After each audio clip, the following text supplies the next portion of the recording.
So, think about the last time you stepped into a corporate boardroom for like a random Tuesday afternoon presentation. Right, just a totally normal Tuesday. Yeah, exactly. The whole environment is deliberately designed to be as non-threatening as humanly possible. Yeah, absolutely. You're surrounded by these super neutral tones. The lighting is just this even, sterile, fluorescent hum. The drop ceilings. Yes, the drop ceilings. And you got this heavy mahogany table anchoring the center of the room.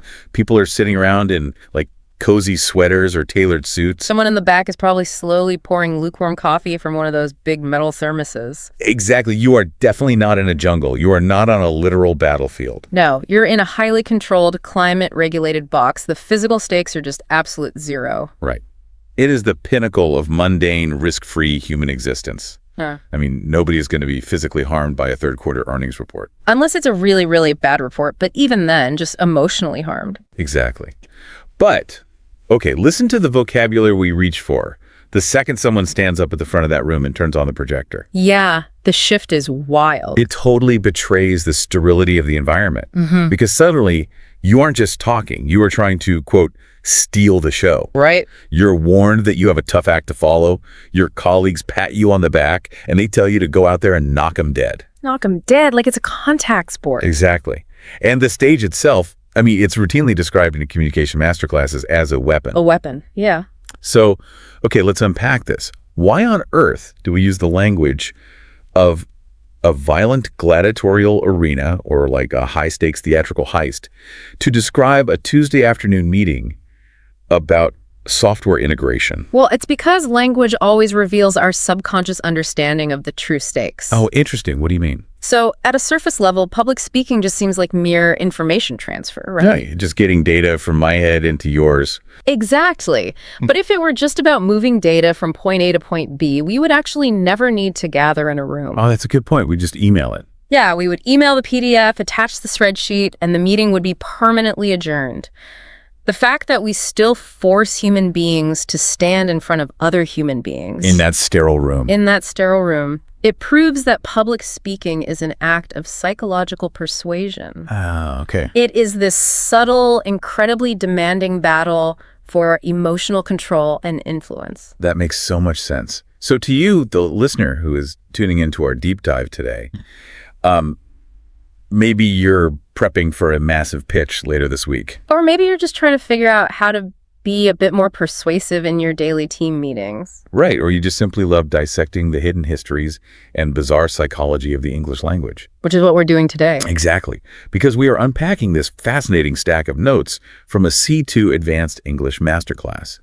And it focuses specifically on the vocabulary surrounding the life cycle of professional success.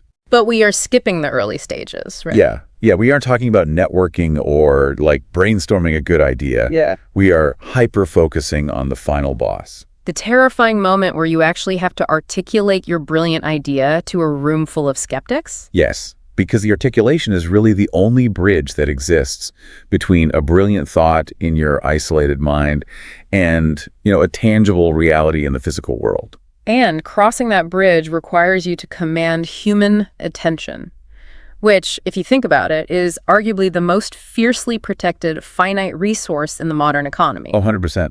I mean, trying to get someone to look up from their phone. It's nearly impossible. When you ask a room full of people to stop looking at their phones, stop thinking about their unread emails, and just listen to you, you are demanding a massive psychological toll. So that violent, dramatic language, stealing the show, knocking them dead, it reflects the biological and intellectual effort required to just capture and hold that attention. Exactly. It's a battle. Which means before you even wield that weapon of the stage, you have to determine your strategy for crossing the bridge. You have to figure out how to actually prepare. Right. And sometimes, surprisingly, the absolute most powerful preparation strategy is having no formal preparation at all. Okay, yes. The phrase we use for this in English is speaking off the cuff. Off the cuff, yeah. Meaning delivering a speech or answering a really complex question entirely extemporaneously, like without a script or formal rehearsal. And the history of this idiom is it's a fascinating look at how physical constraints actually shape human ingenuity. I love this part of the notes. Yeah. Because it's rooted in like early 20th century fashion. Yeah, sartorial norms from the Edwardian and Victorian eras. Men's fashion back then was incredibly rigid. I cannot even imagine how uncomfortable it was. Oh, it was awful. The shirts they wore didn't have those soft integrated collars and sleeves we know today. They actually featured detachable collars and detachable cuffs. Wait, detachable? Like you just pop some on and off? Yeah, exactly. And these cuffs were not just like soft fabric. They were heavily starched. Right. The notes say they were thick white bands that were practically the consistency of cardboard. Yes. They were designed to maintain this perfect, pristine cylinder around the wrist, unyielding to sweat or movement. So they were basically like wearing cardstock on your wrists. Exactly. Right. Because they were so rigid and flat, they functioned as wearable cardstock. So if a businessman or, say, a politician suddenly realized they were going to be called upon to speak in like 5 minutes. And they didn't have a notepad handy, because why would they? Right. They would literally take out a fountain pen or a pencil and scribble a few frantic, abbreviated notes directly onto the starched white surface of their own shirt cuff. It's brilliant. It was basically the 1900s equivalent of checking your smartphone notes app under the table. Just a subtle glance down at your wrist to catch your next talking point. But wait, I'm kind of stuck on how this compares to modern speaking technology. How so? Well, if a literal shirt cuff only holds maybe, I don't know, 3 square inches of writable space, you could fit a maximum of 3 or 4 bullet points on there. Right. It's very limited real estate. But wasn't that physical constraint actually a massive blessing? Because today, a speaker can walk up to a podium with an invisible teleprompter that just scrolls infinitely. Or a slide deck with 100 pages of dense text. Exactly. Doesn't this infinite real estate actually degrade our ability to communicate effectively? Oh, it absolutely does. It creates this false sense of security. How do you mean?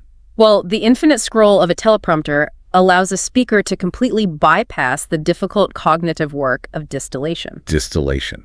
Like boiling the idea down. Exactly. When your space is limited to 3 inches of starched linen, you are forced to synthesize your entire argument into its most potent, essential core. Right. You can't write out full sentences. No, you have to know the material so deeply that a single word, say you just write revenue or expansion, that one word has to trigger a 5-minute cascade of extemporaneous thought.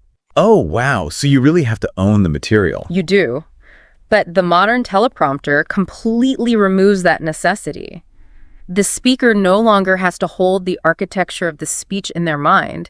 They literally just have to read the words as they appear. And audiences can sense that difference immediately, can't they? Immediately. Like, let's look at the example provided in our sources about the CEO whose teleprompter completely fails during a major company-wide address. Oh, this is a great example. Yeah, so the screens just go completely black. The tech team is panicking in the back. She has thousands of employees watching her. Right, but instead of freezing up, she just steps away from the podium and speaks off the cuff for 20 minutes. And what's amazing is the curriculum notes that the audience doesn't just tolerate this. They are vastly more delighted and engaged than if the technology had actually worked perfectly. That's so wild to me. Why do we prefer the broken version? Well, we're seeing the mechanics of the pratfall effect in real time here. The pratfall effect. Yeah. So in the 1960s, a social psychologist named Elliot Aronson conducted this fascinating experiment. Okay. He had people listen to recordings of individuals answering trivia questions.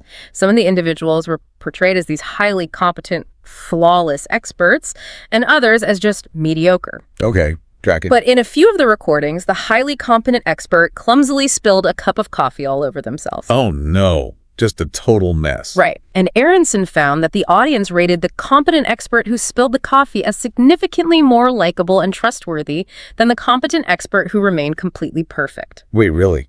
Just because they spilled coffee? Yes, because perfection is inherently alienating. Oh, it feels artificial. Precisely.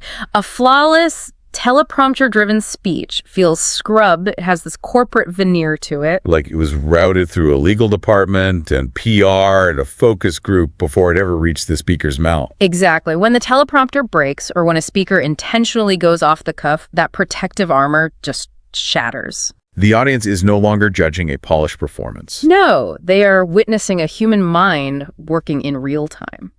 And I guess the vulnerability of that moment completely changes the psychological dynamic in the room. It absolutely does. If a leader can speak coherently and passionately for 20 minutes without a safety net, it proves that the knowledge actually lives inside her bones. yes, she isn't just a mouthpiece for the organization. She is the engine of it. It's the ultimate signal of deep internalized authority.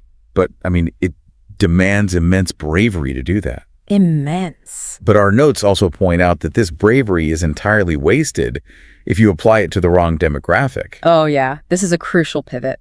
Right, because you could be the most authentic, brilliantly extemporaneous speaker on the planet, radiating all this vulnerable authority. But if you are standing in front of the wrong room... You're going to fall into the trap of misplaced energy. Yes, the dreaded audience audit failure. It's the worst. In the lexicon of our deep dive today, this is known as preaching to the choir. Wasting your communicative energy on people who already entirely agree with your premise. And the historical visual for this idiom is brilliantly ironic. It really is. Picture this immense echoing cathedral. The architecture is designed to amplify the human voice all the way up to the heavens. Right.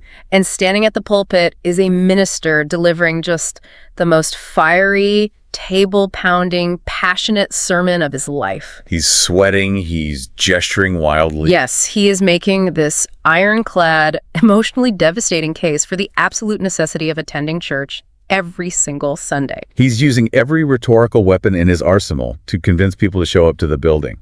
But the camera pans around and the pews are completely empty.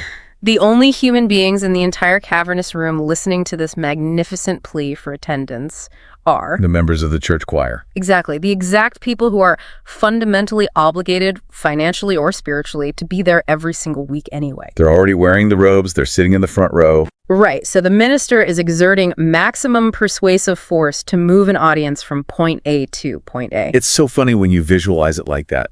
And the corporate equivalents provided in our notes are honestly painfully common. Oh, they happen every single day.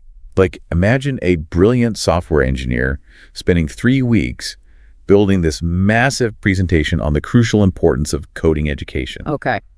And then they deliver that presentation exclusively to a room full of other senior software engineers. Just nodding along. Right. Or a climate scientist delivering this deeply researched, impassioned plea about reducing carbon emissions to the university's environmental science faculty. Instead of taking that presentation into the hostile boardroom of an oil executive. Exactly. From a strict return on investment perspective, the curriculum correctly labels this a total waste of persuasive energy. Because energy in communication, much like physical stamina, is finite. You only have so much willpower, right? Yeah, you only have so much cognitive bandwidth to dedicate to an argument. But here's where it gets really interesting. I actually want to challenge this purely utilitarian view. Challenge away. The curriculum calls it a waste of energy.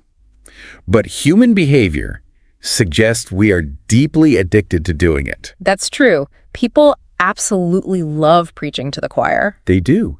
Think about the physical sensation of standing up in a room, saying something you believe, and watching 30 people vigorously nod their heads and applaud you. It feels amazing. You feel like a genius. You feel validated, safe, and powerful. It feels like going to a pep rally instead of a battlefield. Well, what you're doing there is separating the emotional sensation of validation from the practical utility of persuasion. Yes. And I think we constantly confuse the two. We mistake that warm, dopamine-heavy feeling of being agreed with for the difficult, frustrating work of actually changing a mind. That distinction right there explains the entire architecture of the modern echo chamber. Ooh, say more about that. So an echo chamber, whether it's an algorithmic social media feed or just a heavily siloed corporate department, is really just a massive digital choir. Right. Neurologically, when we hear our own beliefs repeated back to us, our brains just flood us with dopamine. It feels good because it requires zero cognitive load. Exactly. We don't have to defend ourselves. We don't have to analyze contradictory data. We don't have to experience any cognitive dissonance. Right. So in a corporate environment, this manifests as teams spending hundreds of hours building these beautiful slide decks to present to their own internal middle managers who have already approved the project. Yes. They endlessly polish the performance because they're secretly just seeking the applause of their peers. They are actively avoiding the skeptics because, frankly, friction is terrifying. So true. But to actually persuade someone requires walking into a room where the arms are crossed. A hostile room. Yeah, it means facing an audience that is actively scanning your logic for flaws. If you burn all your finite persuasive stamina seeking high fives from the choir, you'll have nothing left in the tank. Exactly. When you finally have to face the executives holding the budget or the clients who are currently loyal to your biggest competitor, you're exhausted. So true leadership demands the uncomfortable discipline of auditing your audience, asking yourself, does this room actually need to hear this, or am I just looking for a psychological pat on the back? That is the critical question. Okay, so let's walk through that door. You audit your audience, you abandon the safety of the choir, and you step into the boardroom full of actual skeptics. The people who do not want to give you their money, their time, or their approval. Exactly. How do you actually break through their defensive armor? Well, our deep dive reveals that you cannot rely on just one tool. Right. You need what they call a dual architecture of impact. Yes, you need the invisible resonance of emotional artistry, and you need the blunt force of logical reality. The two idioms the curriculum pairs together here are striking a chord and driving the point home. The contrast in imagery between those two is so jarring. It really is.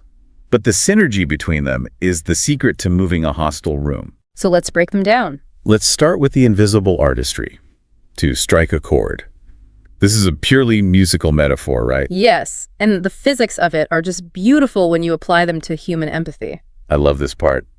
Picture a grand piano sitting in the corner of a quiet room. You reach out and you press a single key.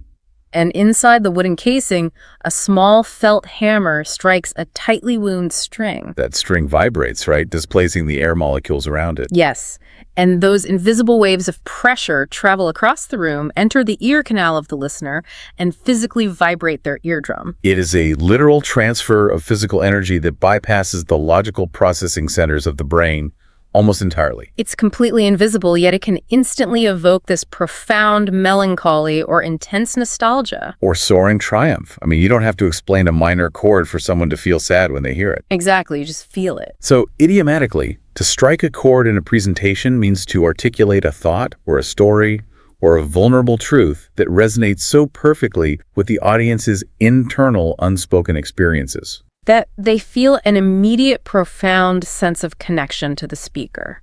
The neurology behind this is staggering, by the way. Oh, the mirror neurons. Yes.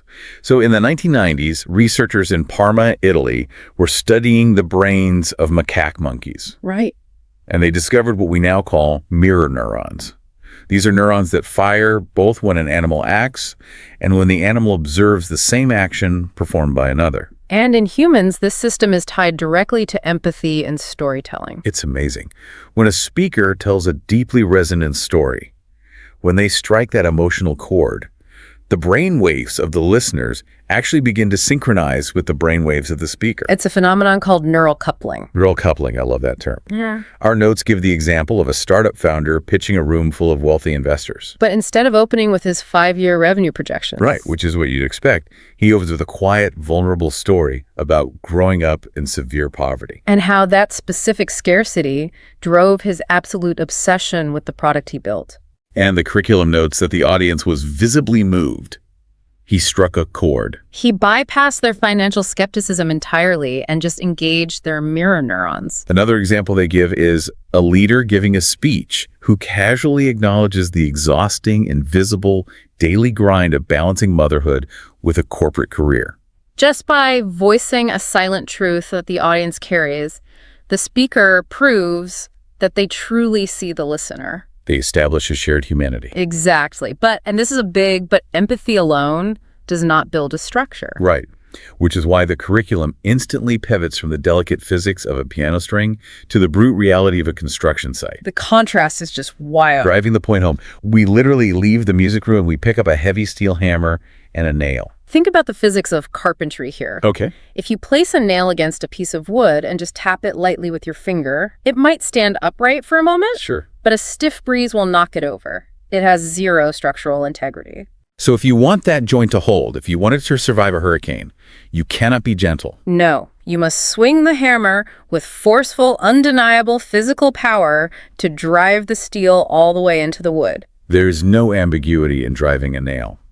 It is a demonstration of physical reality. So idiomatically, driving a point home means delivering your logical argument, your data, or your proof so clearly and forcefully that it is intellectually impossible for the audience to ignore or refute it. It leaves absolutely no room for subjective interpretation. Right. It's not about making them feel seen. It's about making them concede the reality of the situation. The curriculum uses the example of a defense attorney in a courtroom. The attorney doesn't just passionately argue that a witness is lying. Because that's just tapping the nail. Right. To drive the point home, the attorney projects undeniable time-stamped security footage onto the wall, proving the witness was in a different city entirely. Bang! The nail is driven. The structure is locked. Or like a software manager who stops showing vague bar charts about user dissatisfaction and simply reads 3 shockingly aggressive, profanity-laced customer reviews out loud to the engineering team. Yeah, the data is the steel, the delivery is the hammer. But okay, consider the friction between these two approaches. They are very different. Yeah, one relies entirely on the listener's internal emotional state. The other relies entirely on undeniable external facts. Right. Can a speaker survive in a hostile room if they only utilize one half of this architecture? Like, what happens if you walk into that skeptical boardroom and you are all hammer and zero music? Oh, if you just start relentlessly pounding the room with spreadsheets and statistics. Yeah, just pure undeniable logic. Well, if we look at the psychology of defensive audiences, an all-hammer approach almost guarantees failure. Really? Even with perfect facts? Yes, because when an audience is deeply skeptical, maybe they resent your presence or they fear your proposal is going to cost them their budget, their minds are not like soft pine. What are they like? Their minds are like petrified wood. They are cognitively rigid. Okay. So what happens when you swing a heavy steel hammer at a piece of frozen, petrified wood? The nail bends, the hammer ricochets, the wood splinters, but it does not yield. That's a great visual. Right. When you bombard a defensive brain with pure facts, it triggers a phenomenon known as the backfire effect. I've heard of this. Yeah, rather than accepting the undeniable data, the defensive brain will actively work to find flaws in your methodology. They'll argue over the sample size of your data. They will question your sources.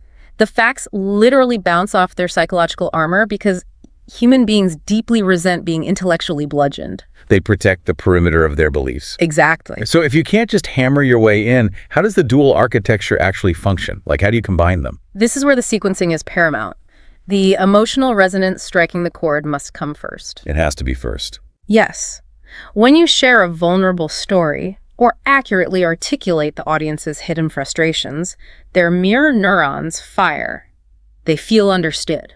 And the biological response to feeling understood is a lowering of cortisol levels, right? Yes, the defensive posture relaxes. So the emotion softens the wood. Precisely. You strike the musical chord to alter the density of the material. You make the petrified wood soft, pliable, and receptive. Wow. And then, and only then, do you bring out the hammer. Because the audience now trusts your intentions, they will allow you to drive the steel nail of your data into their softened defenses. So the empathy earns you the right to deliver the undeniable facts. Exactly. And the reverse is equally true, by the way. What do you mean? If you are all music and no hammer, you end up with a room full of weeping, emotionally overwhelmed people who feel deeply connected to you. Which sounds nice, but But when they wipe their tears and go back to their desks, they change absolutely nothing about their behavior. oh, right. Because music is ephemeral. The vibration eventually stops. Yes. Without the hard structural steel of a logical plan, the emotional high just dissipates. You have built nothing that can withstand the test of time. You need the cord to open the door and the nail to build a new house. That's beautifully said.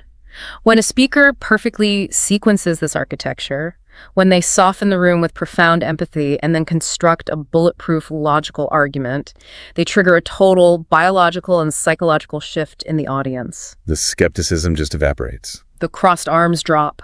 The audience entirely surrenders to the journey the speaker is taking them on. Which leads us to the most primal and, frankly, the strangest metaphor in this entire curriculum. It is a bit weird. It really is. So when you achieve that perfect balance, you reach the pinnacle of charisma. And the idiom here is eating out of the palm of your hand. Meaning achieving such total emotional and psychological control over a room that they hang on to your every word. Right.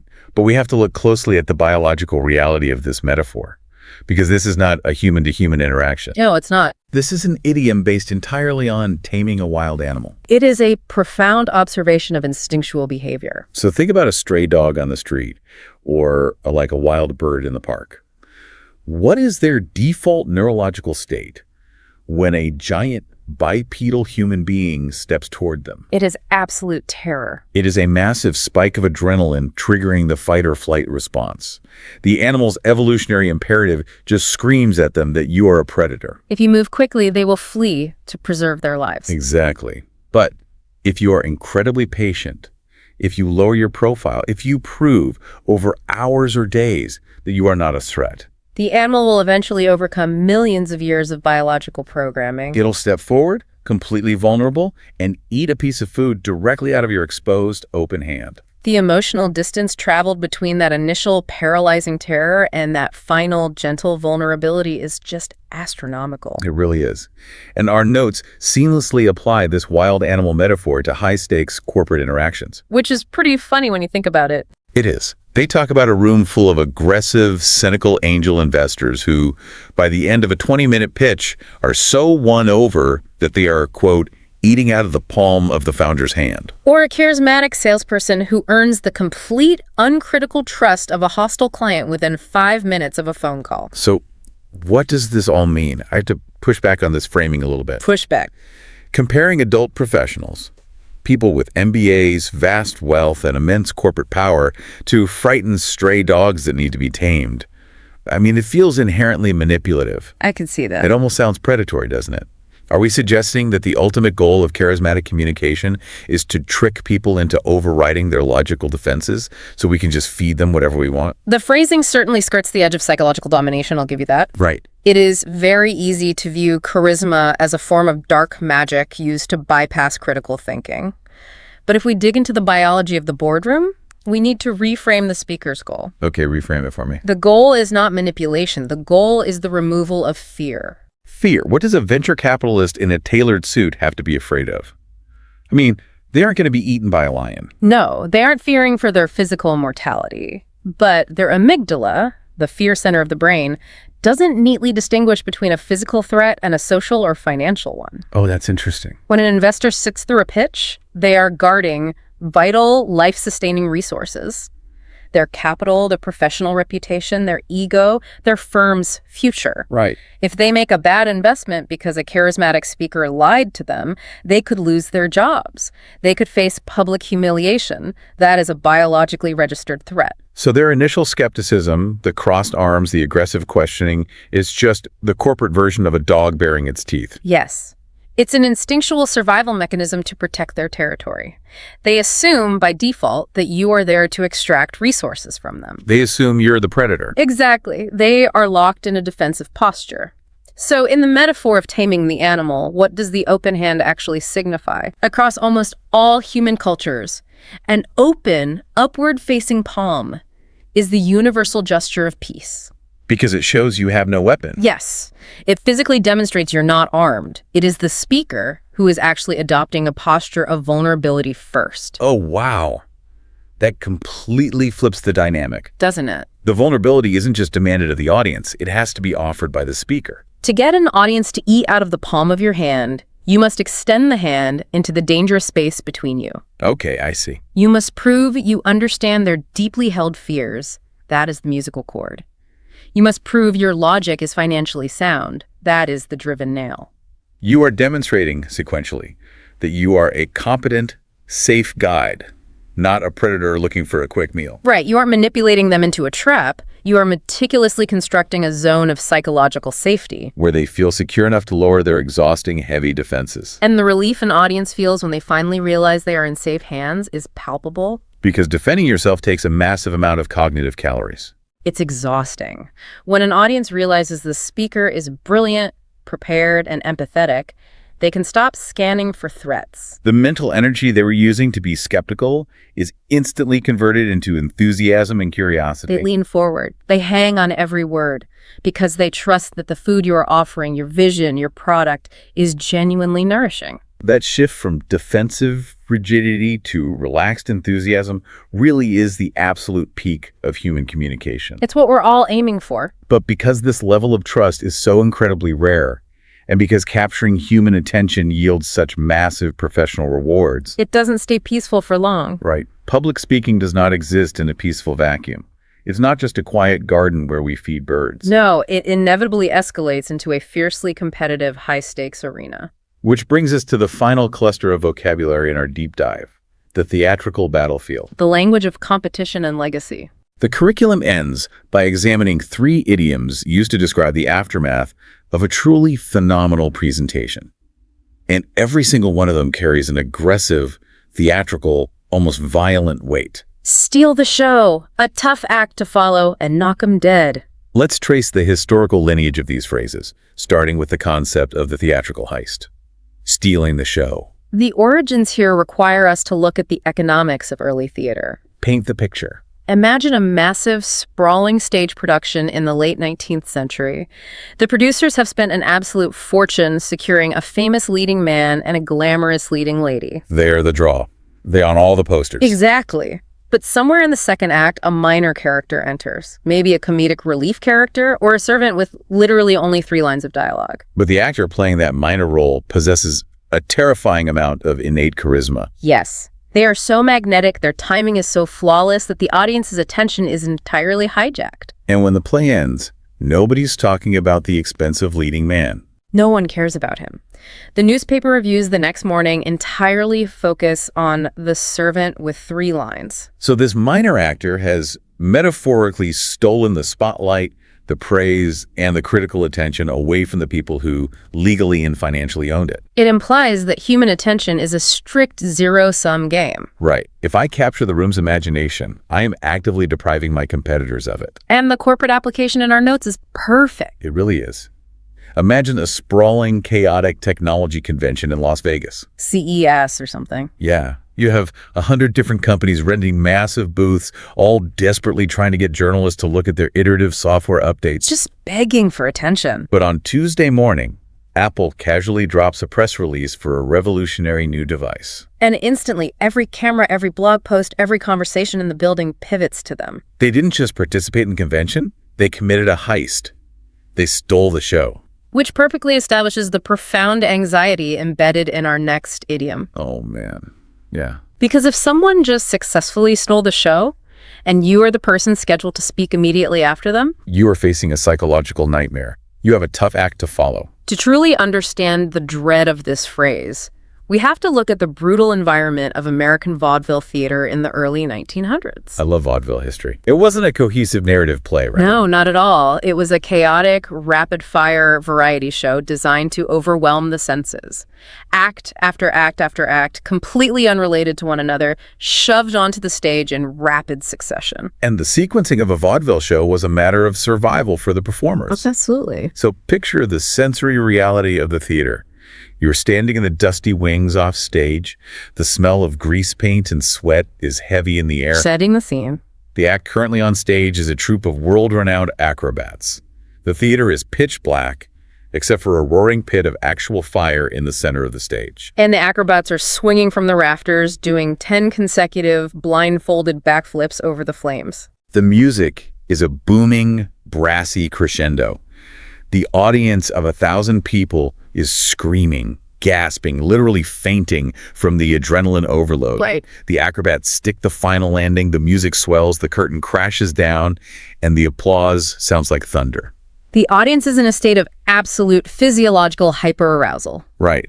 And as the thunderous applause rings out, the stage manager grabs your shoulder in the dark, pushes you toward the curtain, and says, "All right, kid, you're up." And you walk out onto the stage, the fire pit has been cleared away, the lights come up, and your act is juggling 3 red apples. It's so brutal. The emotional whiplash for the audience is devastating. Because you could be a magnificent juggler. Right. You could have practiced juggling those apples for 10 years. You might execute a flawless, technically perfect routine. But because the audience's nervous systems are still vibrating from the flaming backflips, your apples feel profoundly, aggressively boring. You are entirely doomed by the comparison.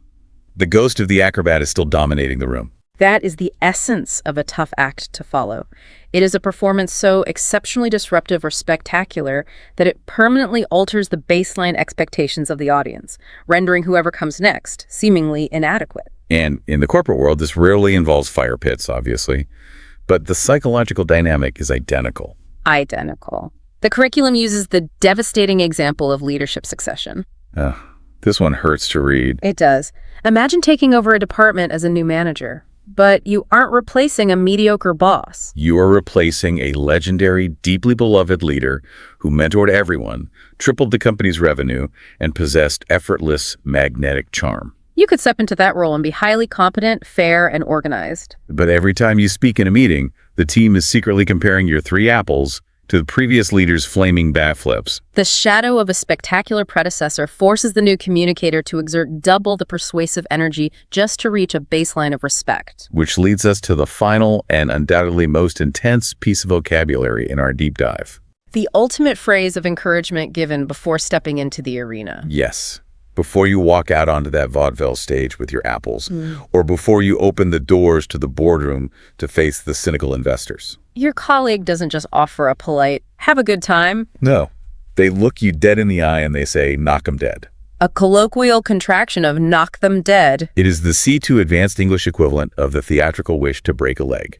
It means to go out there and utterly overwhelm the audience with the spectacular quality of your preparation and delivery. But look at the sheer violence of the vocabulary we just dissected. Seriously, we are stealing the spotlight. We are fighting a tough act in a theatrical arena. We are encouraged to knock people dead. It sounds like the script of a gladiatorial combat movie. It really does. Why do we frame the successful delivery of a PowerPoint presentation as a literal crime or an act of fatal violence? Because it is the most honest reflection of the modern cognitive environment. How do you mean? Well, we established at the beginning that human attention is a finite resource, right? Yeah. But we must acknowledge how fiercely guarded it has actually become. Yeah, that's fair. We live in an era of infinite digital scrolling, endless algorithmic feeds, and back-to-back virtual meetings. People are profoundly fatigued. Yes. Their default psychological state when they enter a presentation is not curiosity. It is a hardened, protective apathy. They are exhausted. They are secretly answering emails under the mahogany table, praying the meeting ends 5 minutes early. Exactly. To penetrate that dense fog of exhaustion, to force a human being to look up from their screen and actually care about the words coming out of your mouth, you cannot just be pleasant. Pleasantness is easily ignored. It is. You must be spectacularly disruptive. These aggressive idioms capture the massive kinetic energy required to break through the apathy. So if you aren't actively trying to steal their attention from their glowing screens, you will inevitably fade into the background radiation of their busy lives. You have to overwhelm their boredom. You have to forcefully knock dead their skepticism and their desperate desire to be anywhere else but in that room. The violence of the metaphor is perfectly proportional to the magnitude of the effort required to change a tired human mind. Exactly. That is an incredibly profound way to view it. When we are told to knock them dead, we aren't being told to harm the people in the room. We are being tasked with assassinating their indifference. Precisely. You are killing the apathy to resurrect their curiosity. Wow. What an absolute masterclass in linguistic archaeology. It's been quite a journey. To trace these everyday corporate phrases back to their roots is to see the entire history of human persuasion laid bare. Think about the incredible terrain we just crossed. We started in the rigid formality of the early 1900s, right? Yes, learning how scribbling authentic, unpolished thoughts under the stiff white cuffs of our shirts can shatter the alienating shield of the corporate veneer, proving our deep competence through the pratfall effect. And then we stood in the echoing, empty cathedrals of our own making, exploring the seductive danger of the echo chamber. We learned the vital importance of auditing our audience, resisting the dopamine hit of validation, and saving our finite persuasive energy for the skeptics who actually require it. We unlocked the dual architecture of impact. We explored how the invisible physics of a piano string can strike an emotional chord, triggering mirror neurons and softening the petrified wood of a defensive mind. And we learned how that empathy earns us the right to swing the heavy steel hammer, forcefully driving the undeniable nail of logical reality home. We examined the primal biology of trust in the boardroom. We recognized that skepticism is a fight-or-flight response to threatened resources, and we learned how extending the vulnerable open palm of peace can remove the fear from a room until the audience is entirely surrendered. And finally, we smelled the grease paint of the vaudeville stage.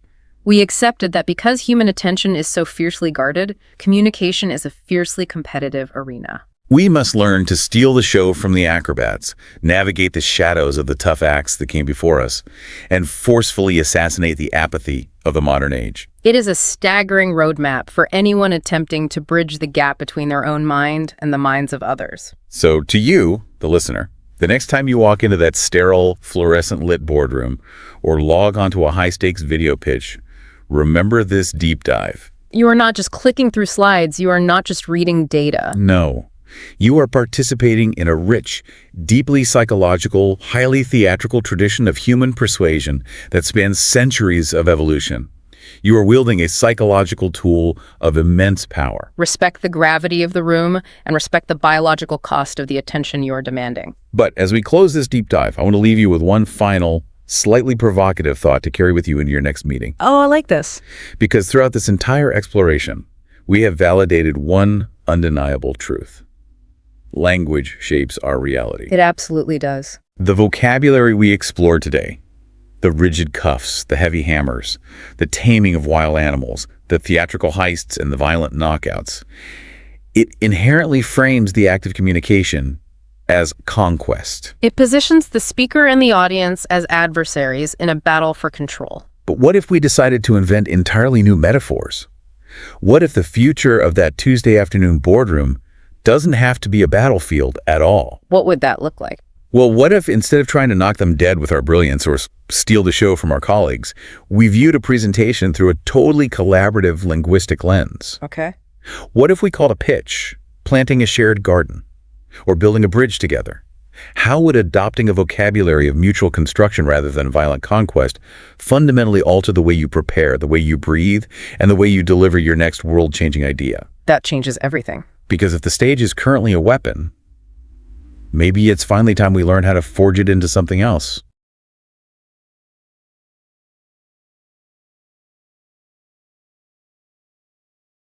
So picture this. You're like 30 minutes into a massive pitch. Right, the high-stakes moment. Exactly. Your slides were flawless. The data is completely bulletproof. You're feeling pretty good about it. Oh, you're on top of the world. You take a breath, you smile at the room, and you say, "Are there any questions?" And that is when it all falls apart. Yeah, in about 3 seconds flat, the chief financial officer leans forward and asks something you have absolutely zero data prepared for. Oh, man. The worst feeling. Your heart rate just spikes, right? Right. That carefully built script is totally dead. So what do you do next? Well, that's the exact moment you transition from what communication experts call the magic of the monologue, right, into a state of complete unscripted vulnerability. Right. The illusion of control just totally shattered. Welcome to today's deep dive. We're unpacking a really fascinating framework from an advanced communication masterclass that looks specifically at this high-stakes world of public speaking. It's such a great source, too. It really is. But more importantly, it looks at how we survived that terrifying pivot from a prepared speech to the unpredictable chaos of the Q&A session. Yeah, and what's really compelling about this framework is how it decodes the hidden vocabulary we naturally use when a Q&A starts. Okay, let's unpack this. Because the contrast here is wild. You have the safety of your prepared speech and then absolute vulnerability. Right, and if you pay attention, the English language uses these intensely aggressive metaphors. I mean, we're talking imagery pulled from railways, high-speed sports, parliamentary debate, and literal military combat. Just to describe a boardroom Q&A. Exactly. We use this intense language to describe what happens the second the speaker invites questions. And today's mission is to decode that linguistic armor. Because if you can understand the mindset behind these idioms, you can turn that terrifying free fall of a Q&A into a highly structured, strategic game. You really can. Because when you're in that monologue phase, you're the sole architect. You know what's coming next. You built the house, yeah. Right.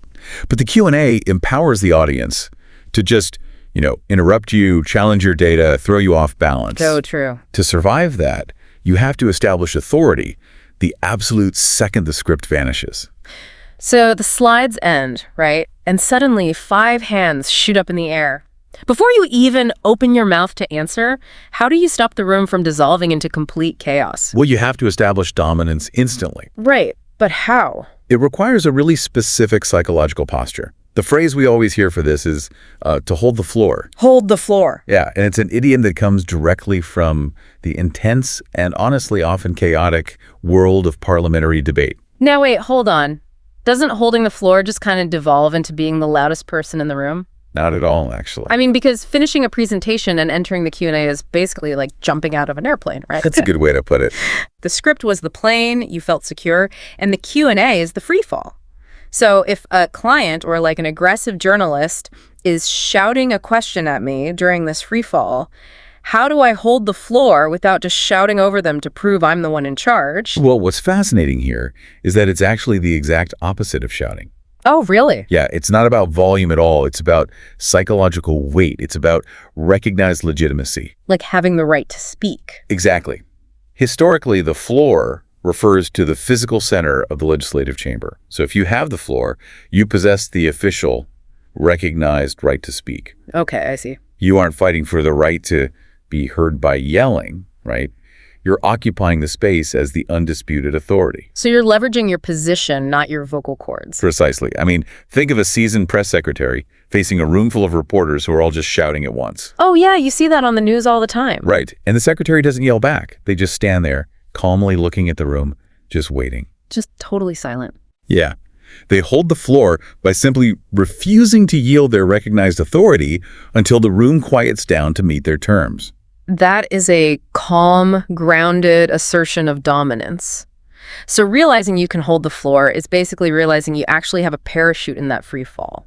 That's exactly it. But let's be real here. I mean, even if you're firmly holding the floor, the system can still just completely break. Oh, absolutely. You're projecting authority, and then, I don't know, phone rings or someone interrupts with a really jarring question, and your brain just wipes completely clean. You literally, as we say, lose your train of thought. And that is such a brilliant mechanical metaphor, if you think about it. Because of the train part. Right. It's all about momentum. Your ideas aren't just floating around randomly in your head. They're heavy train cars, logically linked together with thick metal chains, moving down a rigid track. But then the interruption happens. Yes. And it's not just a polite little pause. That metal link snaps. The momentum is just gone. And if we look at the psychology behind why this happens, it makes perfect sense. Why is that? Well, when you're suddenly interrupted in a high-stakes environment, your brain literally registers it as a threat. Like a physical threat. Kind of, yeah. Yeah. You get this micro spike of adrenaline and cortisol, which momentarily just wipes your working memory. Oh, wow. So your brain is basically hitting the emergency stop button. Exactly. Your brain abandons the complex logical sequence of your presentation to deal with the immediate threat in the room. The rigid track of your monologue is broken. So you really can't rely on the tracks anymore. You're just standing there, the train is derailed, and you have, a fraction of a second to recover before the audience notices you're blanking. You have to, as the phrase goes, think on your feet. Right, think on your feet. Which is where the framework shifts us from a mechanical metaphor to a visceral, biological one. Biological? How so? Well, consider the physical reality of being on your feet versus sitting down. Okay. If you're seated, your body is relaxed, your guard is down. But if you're on your feet, your posture changes entirely. You're agile, your weight is balanced, and biologically, you're ready to react to a sudden attack. So in a professional setting, thinking on your feet isn't just about being smart or clever. No, not at all. It's actually a state of martial readiness. It's the ability to process complex information and deliver an articulate answer instantly, relying purely on survival instinct rather than a prepared script. Exactly. You're bracing for impact intellectually. But I know what people often wonder at this stage. What's that? Is there a way to prevent the train from derailing in the first place? Can we just avoid the working memory wipe entirely? Right. I was just thinking that. Is it just about reaction time, or can we somehow bulletproof the train? The reality is you just can't control the external trigger. The fire alarm will beep. The investor will shout a brutal question. Something will always happen. Always. The mechanical train mechanism is rigid, right? It relies on an unbroken track. Your thinking on your feet is about accepting that the rigid track is gone forever. So it's an organic martial response. Yes. It's the ultimate survival skill precisely because you cannot predict the attack. So you train yourself to be comfortable in a state of unscripted agility. Okay, so you've recovered your footing, you're balanced, your mind is agile, now the actual onslaught begins. Here they come. The audience starts throwing questions at you, rapid fire, and we shift into a totally different category of metaphors. Now, you have to field questions. And we move straight into sports imagery with this one. Like baseball. Picture baseball or cricket. The audience is the batter, hitting heavy, hard balls directly at you as fast as they can. And I'm just out there in the grass. You're the fielder, Yeah. out on the grass. You have to track the trajectory, sprint to the spot, catch the ball cleanly in your glove, and throw it back with absolute precision. It feels incredibly athletic. You need to skillfully receive and answer a continuous series of inquiries. It takes stamina. I mean, imagine executives spending an hour fielding rapid-fire questions from anxious employees after announcing a massive company merger. Oh, that's brutal. It's exhausting, but it's a structured game. You can practice it, right? It implies a high degree of coordination and rule-bound play, yes. But here's where it gets really interesting. Okay. Fielding is playful, it's a game. But what happens when you reach out to catch one of those baseballs and suddenly it's not a baseball at all? Oh. It's a live hornet's nest.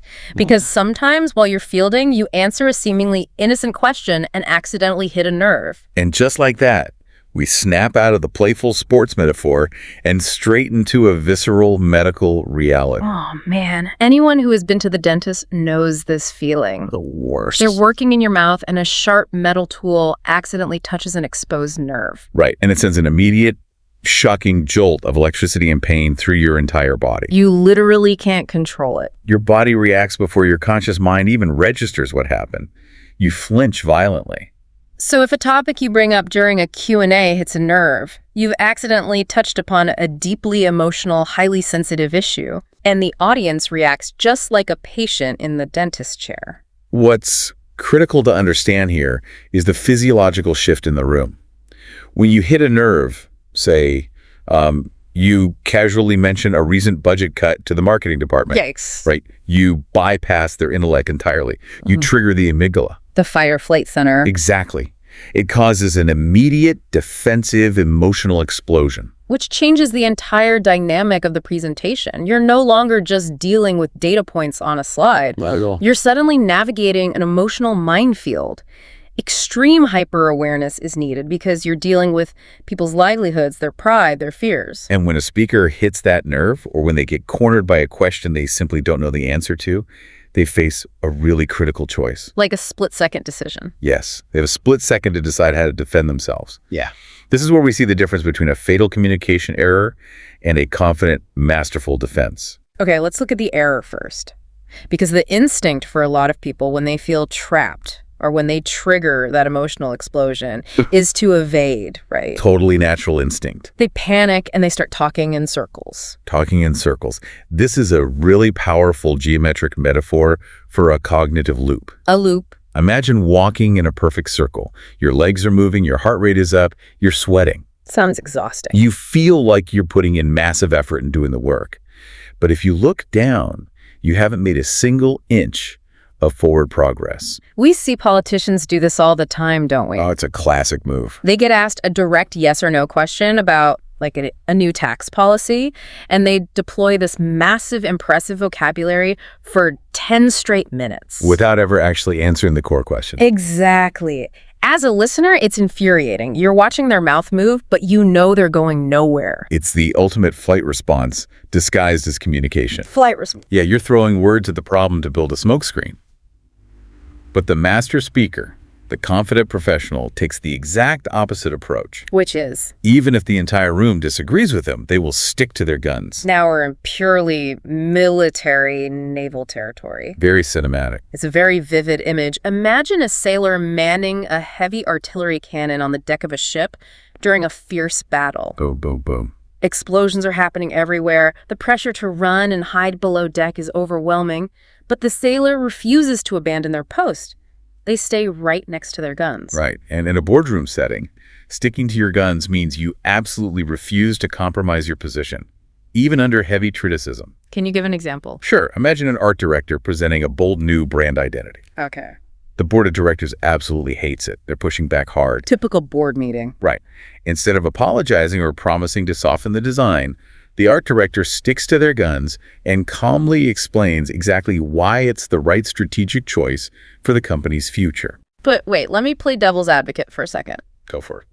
Isn't sticking to your guns sometimes just a polite way of saying someone is being incredibly stubborn? That's a fair question. I mean, if the entire board hates the new brand identity, maybe the design is just bad. When does sticking to your guns cross the line and just become talking in circles because you won't admit you're wrong? Well, if we connect this to the bigger picture, there's a very clear dividing line between the two concepts. Okay, what is it? Sticking to your guns requires you to have an actual substantial thesis. A point. Yes, you have a well-reasoned point, backed by data or deep expertise, and you are holding your position under pressure. Talking in circles, on the other hand, is characterized by the complete absence of a point. Ah, okay. The absence of a point. Yeah. Talking in circles is a defense mechanism built entirely on evasion. Sticking to your guns is a defense mechanism built on conviction. That is such a huge distinction. One is fiercely defending a fortress. The other is just running on a hamster wheel, hoping the audience eventually gets tired and moves on. That makes total sense.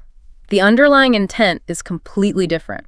So let's say you survived the gauntlet. You made it through. You held the floor when the script vanished. You suffered a mental derailment but thought on your feet to recover. Yep. You fielded the barrage of rapid-fire questions, navigated around the exposed nerves, avoided the trap of talking in circles, and boldly stuck to your guns when challenged. A successful Q&A. But now, how do you actually end this thing? How do you get out alive? You deploy the golden rule of show business. Show business. Yeah. The framework highlights a philosophy attributed to the legendary showman P.T. Barnum.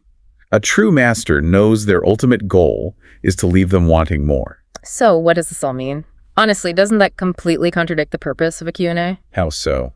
Well, if I'm an expert giving a presentation, shouldn't my goal be to answer every single question in the room until everyone is totally satisfied and there's no confusion left? And see, that's the trap so many professionals fall into. Yes, they think a Q&A is supposed to be an exhaustive data dump. But if you stand there and answer every conceivable question until the room goes completely silent, you flatline the energy. You just kill the vibe. You exhaust your audience. You essentially bore them into submission. Exactly.